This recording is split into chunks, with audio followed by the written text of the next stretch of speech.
পরবর্তীতে তথ্য ও প্রযুক্তির সহায়তায় নিহত ব্যক্তির নাম পরিচয় শনাক্ত করা হয়। নিহত ব্যক্তির নাম অলি মিয়া, বয়স 35, পিতা মৃত সুরুজ মিয়া, ঠিকানা গ্রাম করিমপুর, শুকুর আলী মাস্টারের বাড়ি, থানা নরসিংদী সদর, জেলা নরসিংদী। প্রাথমিকভাবে ধারণা করা হয় যে হত্যাকাণ্ডটি পূর্ব পরিকল্পিত এবং লাশ গুম করার উদ্দেশ্যে মাথার অংশ দুষ্কৃতিকারীরা অজ্ঞাত স্থানে লুকিয়ে রাখে। নিহতের স্ত্রী শাহনা আক্তারের ভাষ্যমতে গত 4 অগাস্ট 2025 তারিখ হতে 6 অগাস্ট তারিখ পর্যন্ত নিহত অলি মিয়ার নাম্বারের যোগাযোগের চেষ্টা করলে নিহত ভিকটিম অলি মিয়া কল রিসিভ করেননি। পরবর্তীতে সর্বশেষ 6 অগাস্ট তারিখ দুপুর 2টার দিকে কল দিলে নিহত ভিকটিম অলি মিয়ার মোবাইল বন্ধ পাওয়া যায় এবং 8 অগাস্ট তারিখ অলি মিয়ার স্ত্রী মৃত্যু সংবাদ পান। উক্ত ঘটনার প্রেক্ষিতে নিহতের স্ত্রী শাহানা আক্তার, বয়স 29, বাদী হয়ে টঙ্গী পূর্ব থানায় হত্যা মামলা দায়ের করেন।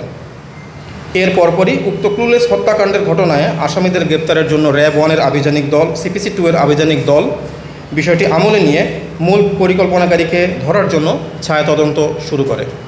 ওদের স্বপ্ন পূরণে পাশে থাকতে পেরে আমরা গর্বিত। এরই ধারাবাহিকতায় 9 আগস্ট 2025 তারিখ র্যাব 1 উত্তরা ঢাকা আভিযানিক দল গোপন সংবাদের ভিত্তিতে জানতে পারে যে টঙ্গী পূর্ব থানার মামলা নং 12 তারিখ 9 আগস্ট 2025 ধারা 302, 201/34 পেনাল কোডের ক্লুলেস হত্যাকাণ্ডের ঘটনার মূল হোতা আসামি 1 আপেল মাহমুদ সাদেক, বয়স 42, পিতা মোহাম্মদ আব্দুল মোতালেব, মাতা নার্গিস আক্তার, গ্রাম করিমপুর, থানা নরসিংদী সদর, জেলা নরসিংদী। আসামি 2 সাজ্জাদ হোসেন রনি, বয়স 25, পিতা মজনু মিয়া, গ্রাম করিমপুর, 1 নং ওয়ার্ড মোতালেব মিয়ার বাড়ি, পোস্ট করিমপুর, থানা নরসিংদী সদর, জেলা নরসিংদী। এবং আসামি 3 শাওন বেগম, বয়স 32, স্বামী আপেল মাহমুদ সাদেক, গ্রাম করিমপুর, পোস্ট করিমপুর, থানা নরসিংদী সদর, জেলা নরসিংদীগণ, চট্টগ্রাম জেলার সীতাকুণ্ড থানাধীন জঙ্গল সালিমপুর এলাকা। তার বর্ণনায় জানা যায় ভিকটিম অলি আহমেদ আসামি আপেল মাহমুদ সাদেকের স্ত্রীর চরিত্র সম্পর্কে খারাপ কথা বলায় এবং আসামি আপেল মাহমুদের ভাগিনাকে খুন করার পরিকল্পনা জানতে পারায় এবং আসামি সাজ্জাদ হোসেন রনিকে ভিকটিম অলি 2 থেকে 3 বছর পূর্বে লোকজন দিয়ে মারধর করায় আপেল মাহমুদ ও রনি পূর্ব পরিকল্পনা অনুযায়ী ভিকটিম অলি মিয়াকে হত্যা করে। আসামি আপেল মাহমুদ ও রনি পূর্বে একাধিকবার ভিকটিম অলিকে ট্রেনের নিচে চাপা দেওয়ার জন্য রেল লাইনে নিয়ে যায়। এমনকি হত্যাকাণ্ডের দিন অনুমান 6 আগস্ট 2025 তারিখ সকাল 5:30-এর দিকে ভিকটিম অলিকে হত্যার জন্য আসামি আপেল মাহমুদ ও রনি রেল লাইনের উপরে নিয়ে যায়। পরবর্তীতে ওই সময় ট্রেন না আসায় অলি, আপেল, রনি আবার আপেলের বাসায় ফেরত চলে আসে। একই দিনে আনুমানিক সকাল 10:30-এর দিকে তারা 3 জন একসাথে সকালে নাস্তা করে এবং নাস্তার পরে আসামি আপেলের স্ত্রী রান্নাঘরে থাকা অবস্থায় আসামি আপেল ও রনি পূর্ব পরিকল্পনা অনুযায়ী তাদের রুমের দরজা বন্ধ করে ভিকটিম অলিকে বিছানায় ফেলে দড়ি ও বেল্ট দিয়ে পা বেঁধে বালিশ চাপা দিয়ে শ্বাসরোধ করে হত্যা করে।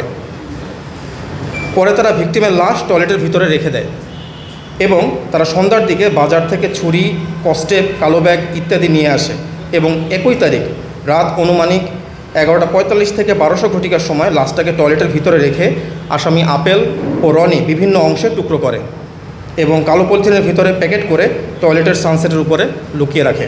বা সেটা চরিতার্থ করতে পারে নাই এবং ওই সময় তারা সকালে নিয়েও গিয়েছিল বা ট্রেন আসে নাই। তো ট্রেন না আসে তো তারা বাসায় নিয়ে আসে। সো এরপরে দেখা যাচ্ছে রনি যদি বাই চান্স আবার এখান থেকে চলে যায় তখন তাদের এই মোটিভটা তারা চরিতার্থ করতে পারবে না। সো ওই অ্যাসপেক্টেই তারা পরে বাসায় বসে এই হত্যাটা করা হয়। ভুলিয়ে বলে তারা একই যেহেতু এলাকার লোক, বাসায় ওই হিসাবে তারা আগে থেকে যোগাযোগ ছিল, আসা যাওয়া ছিল, তারা একে অপরকে চিনত, নর্মাল হিসাবে তারা পরিচিত হিসাবে বাসায় গিয়েছে। আমাদের তথ্য মতে বা আমরা যে তথ্য পেয়েছি সেখানে আর কেউ ছিল না। তার ওয়াইফ, রনি, আপেল মাহমুদ সাদিক এবং যে ভিকটিম সে। এবার বলতে অলিকে আমরা এখনও ওইভাবে আইডেন্টিফাই করতে পারি যে অলির ব্যবসাটা কী ছিল, বাট অলি লোকালি আর কি একটু হিসাবে পরিচিত ছিল। লোকালি যে থাকে না কিছু লোকজন এলাকার একটু সবাই চেনে জানে এবং বিভিন্ন কাজ করে। আচ্ছা, অলির নামে 2টা মার্ডার মামলা আছে, মাদক মামলা আছে। অলির নামে 2টা মাদক মামলা আছে। তো সে এই ধরনের লোক ছিল তার এলাকায়। দিয়ে প্রথমে তাকে বিছানার উপরে ফেলে তারপরে হাত পা বেল্ট দিয়ে বেঁধে তারপর বালিশ চাপা দেওয়া হয়েছে। তো সে যাতে তু শব্দ করতে না পারে বেসিক্যালি ওই জন্যই বালিশ চাপা দিয়ে তাকে মারা হয়েছে। শ্বাসরোধ করে হত্যা করা হয়েছে প্রথমে, তারপর হচ্ছে তার লাশটাকে ডিসপোজ অফ করার জন্য টুকরো টুকরো করার চিন্তা করা হয়েছে। স্টেশন থানায় একটা মামলা আছে, চুরি মামলা, এটা বেসিক্যালি 469 ধারা চুরি মামলা।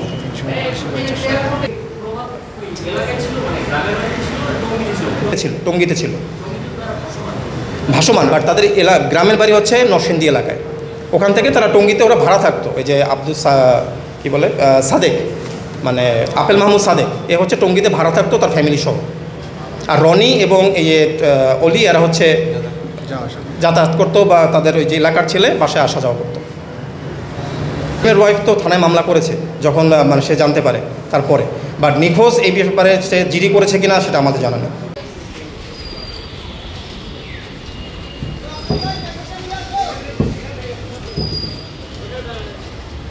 এটারও দেখতে বোঝা যায় যে এটা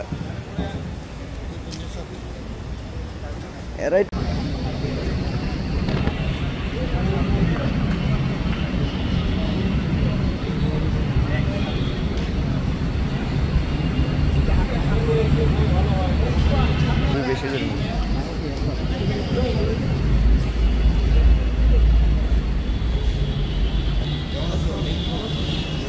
এটা বউ নাকি?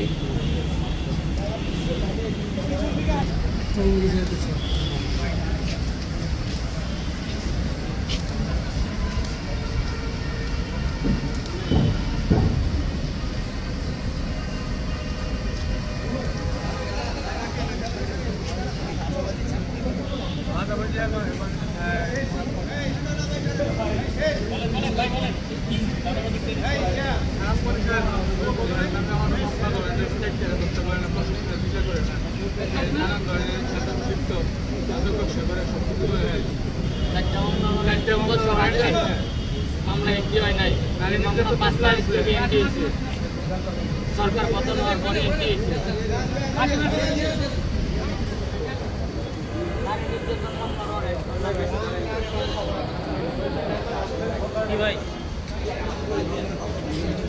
কেস আছে আছে ও আছে। For more updates, follow us on Facebook, subscribe our YouTube channel, get the latest update on www.daily-sun.com.